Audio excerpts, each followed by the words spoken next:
Bukhari hadith number 1217, narrated Jabir bin Abdullah radiallahu ta'ala anhuma. Allah's messenger sent me for some job, and when I had finished it, I returned and came to Prophet and greeted him, but he did not return my greetings.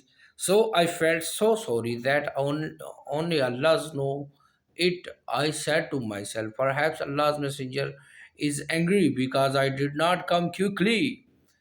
Then again I greeted him, but he did not reply. I felt even more sorry than I did the first time.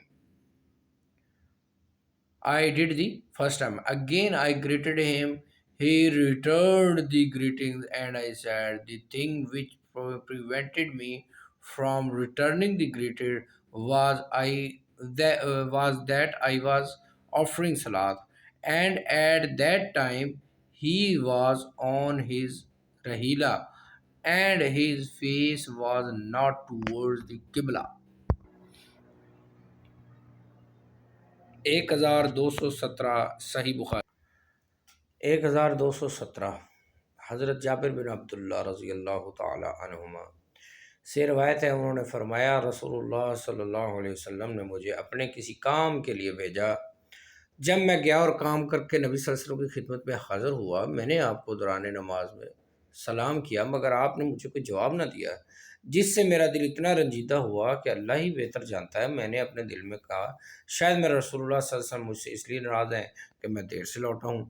چنانچہ میں نے سلام کیا تو آپ نے اس دفعہ بھی جواب نہ دیا، تو میرے دل میں پہلے سے بھی زیادہ رنج ہوا۔